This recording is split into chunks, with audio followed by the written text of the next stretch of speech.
चलिए आज बात कर लेते हैं मूलांक 8 की, यानी कि किसी भी महीने की 8, 17 या 26 तारीख को पैदा हुए लोग, उनका 2025 कैसा रहने वाला है। Relationship, health, career, overall energy, क्या चीजें आपको ध्यान रखने की जरूरत है, क्या बनेंगी और क्या बिगड़ेंगे। लेकिन उससे पहले आप चैनल को सब्सक्राइब कर लीजिए।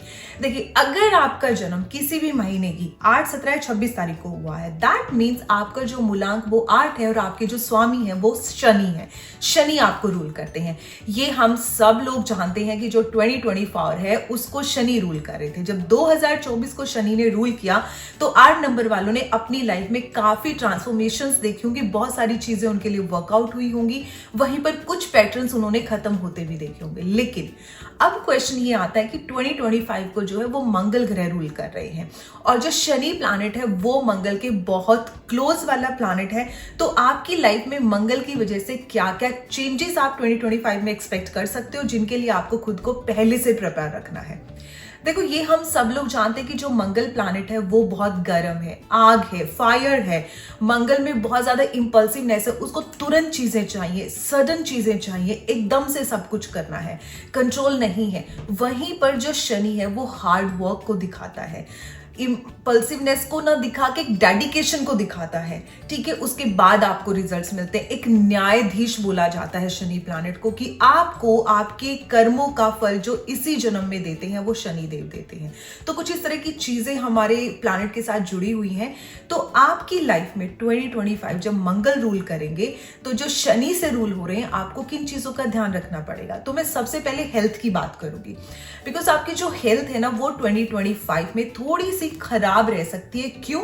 ऐसा नहीं है कि आपको कोई बहुत बड़ी बीमारी होगी, लेकिन आपको 2 चीजें इस साल करनी होगी। एक, रेगुलरिटी, आपका कोई भी एक रूटीन होना चाहिए। अगर आप रूटीन फॉलो नहीं करोगे तो आप बहुत ज्यादा प्रॉब्लम में आ सकते हो। आपको कोई ऐसा हेल्थ इशू हो सकता है जो आपने कभी एक्सपेक्ट नहीं किया था, जिसके सिम्टम्स आपने पहले नहीं देखे। तो आपकी लाइफ में एक रूटीन होना बहुत ज्यादा जरूरी है। अगर आप ऐसे लेजी हो, आपका कोई रूटीन नहीं है, आपका जब जो दिल किया आपने किया, जब उठे, जब खाया, जब पिया, जैसा मर्जी फूड खाया, जंक फूड खाया, बाहर खाया, नो, आप ऐसी लापरवाही इस साल नहीं कर सकते हो। आपका प्लैनेट आपको अलाउ नहीं करेगा। तो आपका एक रूटीन होना बहुत जरूरी है। और उसके अलावा आपको सात्विक खाना खाना होगा। जितना आप सात्विक फूड खाएंगे उतना आपकी जो हेल्थ है वो बैलेंस रहेगी। और आपकी फैमिली में अगर कोई बेटा है जो सन है फैमिली का, उनकी हेल्थ में आप काफी प्रॉब्लम देखोगे कि इस साल जो सारा भार आ रहा है वो आपके घर के बेटे पर आ रहा है। तो उस चीज के लिए आप थोड़ा सा ध्यान रखें और शुरू से ही शनि की रेमेडी आपको 2025 में भी करनी होगी, ताकि जो घर का सन है उस पर हेल्थ इश्यूज या ये प्रॉब्लम्स ना आए। ओके, करियर की बात करेंगे अगर, तो करियर में आपको काफी सारी अपॉर्चुनिटीज मिलेंगी। शनि जैसे हार्डवर्क कराता है लेकिन देता भी बहुत है। शनि को न्यायाधीश इसीलिए बोला गया है कि सारे कर्मों का फल यही देना। तो अगर आप मेहनत कर रहे हो तो उसका फल आपको मिलेगा, आपको बहुत अच्छे उसके आउटकम्स मिलेंगे। तो बिजनेस है, जॉब है, प्रमोशन है, स्टडी है, एनीथिंग, आप बहुत अच्छा करोगे। आपके जो सपने हैं उनके लिए आपको डायरेक्शंस मिलेंगी, नई नई अपॉर्चुनिटी मिलेंगी। ऐसा भी हो सकता है कि आपको कोई एक ऐसा इंसान मिले जो बहुत स्ट्रेंजर है आपके लिए, लेकिन काफी यूजफुल आपके लिए प्रूव हो, जहां से आपको काफी प्रोडक्टिव आउटकम्स मिल सकते हैं। तो कोई एक ऐसा इंसान आपको मिल सकता है जिससे आपके करियर में एक बेनिफिट हो सकता है। लेकिन आपको दूर रहना है स्टॉक मार्केट से। अगर आप स्टॉक मार्केट में पैसा इन्वेस्ट करते हैं या सोच रहे हैं तो 2025 is not a good time for you. आपको अपने इस आइडिया को होल्ड करना चाहिए, आप बिल्कुल भी अच्छा नहीं कर पाओगे। जो प्रोफेशन 2025 में अच्छा कर पाएंगे वो है रियल एस्टेट, आर्किटेक्चर, मैन्युफैक्चरिंग। ये प्रोफेशन काफी अच्छा करेंगे अगर इनकी कोई बिजनेस प्लान है, स्ट्रैटेजीज है, बिजनेस ब्लूप्रिंट्स हैं जो अब तक उन्होंने एग्जीक्यूट नहीं किए थे, तो शायद उनको इतनी अपॉर्चुनिटीज मिले कि इस साल वो प्लान भी कहीं ना कहीं एग्जीक्यूट होते नजर आ रहे हैं। ओके, सो फाइनेंशियल स्टेबिलिटी होते हुए भी, यानी कि स्मूथ होते हुए भी आपके फाइनेंसेस, आप कुछ फाइनेंशियल क्राइसिस देखोगे। आपको मनी को लेकर काफी क्राइसिस आ सकते हैं एंड ये क्राइसिस आपको एवरी क्वार्टर फेस होंगे, यानी कि पहले 3 महीने में, फिर 6 महीने में। फॉर एग्जाम्पल, जो आपका हार्ड पीरियड शुरू हो रहा है वो फेब मंथ में हो रहा है। एक बार आपको फेब मंथ में ऐसा लगेगा, फिर जुलाई में लगेगा, फिर अगस्त में लगेगा। तो साल में 3 बार कुछ ऐसे अनएक्सपेक्टेड खर्चे आएंगे जिनके लिए आप ना तो मेंटली प्रिपेयर हो और ना आपने कहीं पर वो चीजें प्लान की थी। तो उन चीजों के लिए आप पहले से थोड़ी बहुत सेविंग ऐसे करके रखना, या फिर आप कितना भी कंट्रोल कर लो वो चीजें होनी ही है, बिकॉज ये फाइनेंशियल क्राइसिस आपको साल में 3 बार तो फेस करने ही पड़ेगी। इन चीजों को आप थोड़ा सा बेटर कर सकते हो, स्मूथ कर सकते हो। वो इस तरह से कर सकते हो कि आप थ्रू आउट ईयर अपने शनि को स्ट्रॉन्ग करने के लिए और अपने मंगल के साथ बैलेंस करने के लिए दान करो।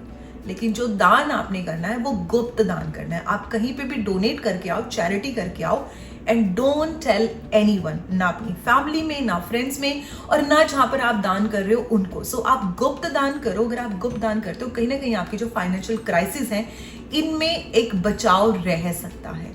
ओके, रिलेशनशिप में मैं अगर बात करूं तो इस साल अगर आप हस्बैंड वाइफ हैं, पार्टनर है, रिलेशनशिप में है किसी भी तरह के, तो आप लोगों का रिश्ता काफी टॉक्सिक रहने वाला है। काफी आप लोगों के बीच में प्रॉब्लम रहेगी, डिटैचमेंट जैसी सेंस आप लोगों को आएगी। ऐसा लगेगा कि आप लोग एक दूसरे को बिल्कुल समझते ही नहीं हो, और इस वजह से जो आपका रिश्ता है उसमें दूरियां इतनी ज्यादा बढ़ जाएंगी कि आपको एक टाइम पर आके ऐसा लगेगा कि ये चीजें वर्कआउट नहीं होने वाली।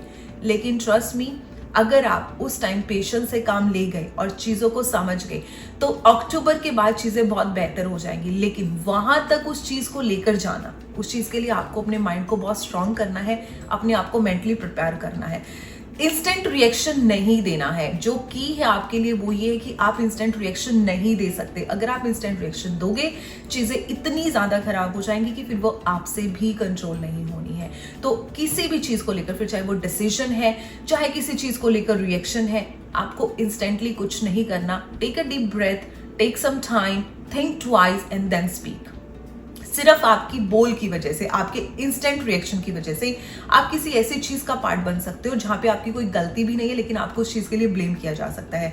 आपके ऊपर सारी प्रॉब्लम को ऐसे मढ़ा जा सकता है कि you are the responsible for that. अगर आपको उन चीजों से बचना है, ब्लेम से बचना है, अपने आप को ऐसी ऑकवर्ड सिचुएशन में डालने से बचना है, तो आपको अपने ओपिनियन को, अपनी थॉट्स को, अपने रिएक्शंस को होल्ड करना होगा। ओके, जब नेसेसरली है, जहां पे रिक्वायर्ड है, जहां पे पूछा जा रहा है, अपनी सजेशंस वहीं पर दो।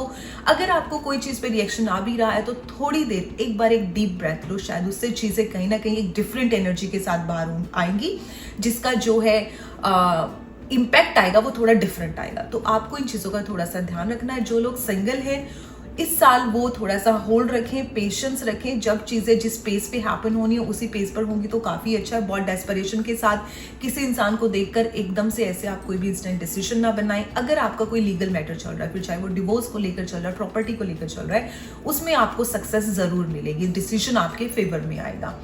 उसके अलावा अगर मैं ओवरऑल आप लोगों को बताऊं तो मैं आपको 2 चीजें ये बताना चाहूंगी कि आप अपने माइंड को ये प्रिपेयर कर लो कि रिलेशनशिप टफ रहने वाला है, रफ रहने वाला है।